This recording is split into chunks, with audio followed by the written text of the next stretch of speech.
প্রিয় ভাই, হজরতে আবু বাকরা থেকে বর্ণিত রাসূলুল্লাহ সাল্লাল্লাহু আলাইহি সাল্লাম সকাল বিকাল এই দোয়াটা পড়তেন। আল্লাহুম্মা আফিনি ফি বাদানি, আল্লাহুম্মা আফিনি ফি সামঈ, আল্লাহুম্মা আফিনি ফি বাসারি, লা ইলাহা ইল্লা আনতা। অর্থ, হে আল্লাহ, আপনি আমার দেহের, আমার শরীরের সুস্থতার নিরাপত্তা দান করেন। আপনি আমার চোখের সুস্থতার নিয়ামত দেন। আপনি আমার কানের সুস্থতার নিয়ামত দান করেন। আপনি ছাড়া তো কোনো সত্য মাবুদ নেই। আপনি একমাত্র মাবুদ, আপনি একমাত্র সৃষ্টিকর্তা। প্রিয় ভাই, রাসূলুল্লাহ সাল্লাল্লাহু আলাইহি সাল্লাম তিনি দৈনিক নিয়মিত এই দোয়াটা পড়তেন, হাদিস দ্বারা প্রমাণিত। রাসূলুল্লাহ সাল্লাল্লাহু আলাইহি সাল্লামের দোয়া না পড়লেও চলতো। তিনি দোয়া না পড়লেও দোয়ার কোনো প্রয়োজন ছিল না। দোয়ার শুধুমাত্র আমাদেরকে, উম্মতদেরকে, মানুষদেরকে শিক্ষা দেওয়ার জন্য তিনি দোয়া করেছেন।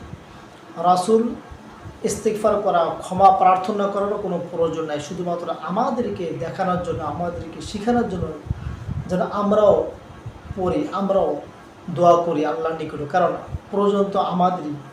রাসূলুল্লাহ সাল্লাল্লাহু আলাইহি ওয়াসাল্লাম, আল্লাহ তাআলা তাকে দুনিয়াতে পাঠিয়েছেন, তার কোনো গুনাহ নেই।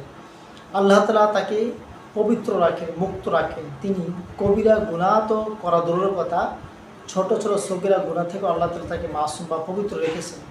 তো তার দোয়া পড়া মানে কি? আমাদেরকে শেখানোর জন্য আমরা এগুলো পড়ি এবং আল্লাহর কাছে প্রার্থনা করি, আল্লাহর কাছে আমরা কিছু চাই, আর এগুলো অনুযায়ী আমরা আমল করি।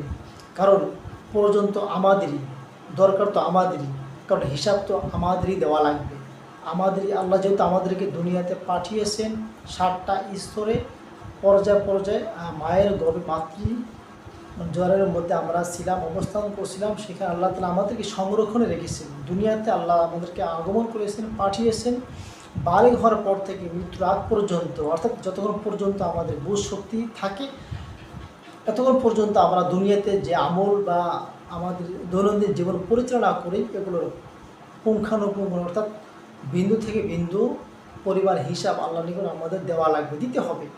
যে আমরা হিসাব না দিতে পারি, তাহলে আমরা কিন্তু পার পাবো না। অতএব দুনিয়াতে থেকে কিন্তু আল্লাহর